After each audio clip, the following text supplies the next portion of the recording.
Ito na yung double box split sa atin mga lods. Yan. Ganyan lang siya kasimpleng gawin. Yan. Yon for today's video mga lods. Magtuturo lang tayo ng double box splits design.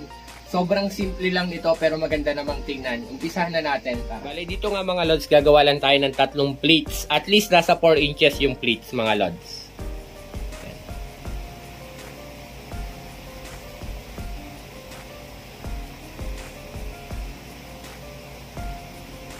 Magkakatabi lang siya, patong nyo lang para makuha nyo lang yung sukat. Tapos fold. Yan.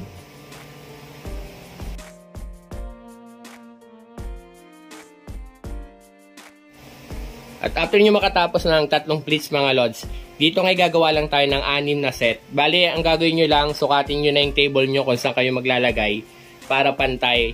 Dito ngay may marker na ako kung saan ako maglalagay ng pleats. Depende sa inyo mga lods kung saan nyo gusto maglagay. Pwedeng mas malalapit, pwede namang mas malalayo. Kung maigsi lang yung kulot nyo, pwedeng mas malalayo. Dito ngay magagawa ako ng 6 na set mga lods ng triple pleats. Ito nga yung mga marker ko mga lods. Bali, ginawa ko mga 1 dangkal lang yan, dire-diretso. Sakto hanggang dito sa may dulo. Gagawa lang tayo ng pleats ulit mga lods. Yan.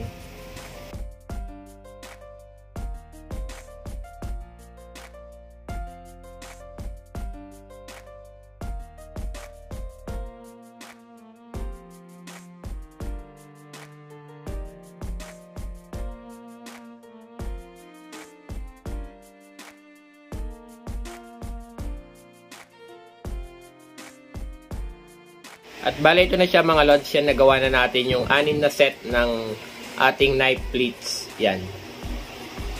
Next natin gagawin mga lods, ito yung gagawin natin double box pleats. Ito, ipipin lang natin dito sa pinaka gilid.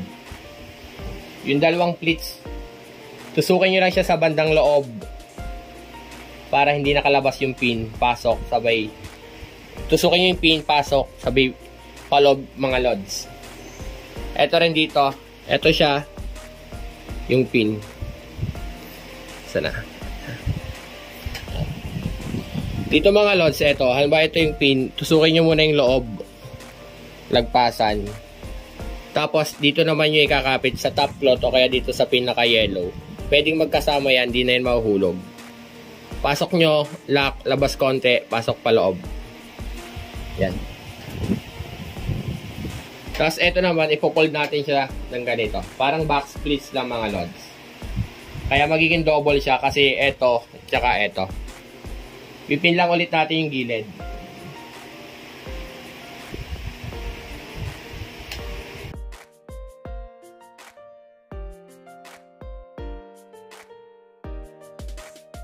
Ito na yung gagawin natin mga lods. Ito yung double box splits. Yan. Gagawin lang natin to dire-diretso hanggang doon sa kabilang dulo.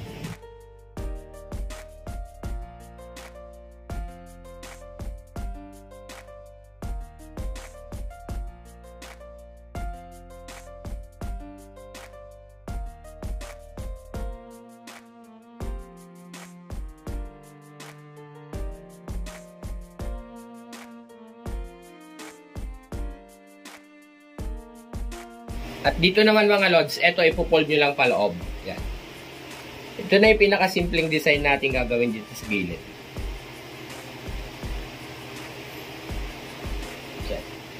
Tapos ganun din yung gagawin nyo doon sa kabila mga lods. Bale ito na yung double box split sa atin mga lods. Yan. Ganyan lang siya kasimpleng gawin. Yan. Ito simpleng design lang to. Tapos ito na yung double box split sinasabi natin. Yan. Yan.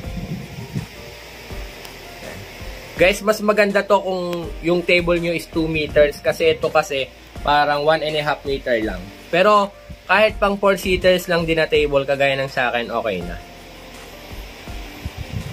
Bali, hanggang doon na nga lang mga lods yung video. Ang table pala natin ginamit dito is kagaya na sabi ko, 4 seaters or 1.5 meter. Tapos yung kulot natin na nagamit dito is 8 yards lang, sobra na mga idol. At tingin ko kaya dito ng 6 yards mga lods kung ganito lang yung table nyo. Pero kung nasa 2 meters, at least 10 yards. Ang kulot pala natin na ginamit dito is Gina Silk mga lods. Yan. Hanggang dito na nga lang, follow for more at saka comment down below na lang po kung may concern pa para sa sunod nating upload gagawa natin ng video. Salamat!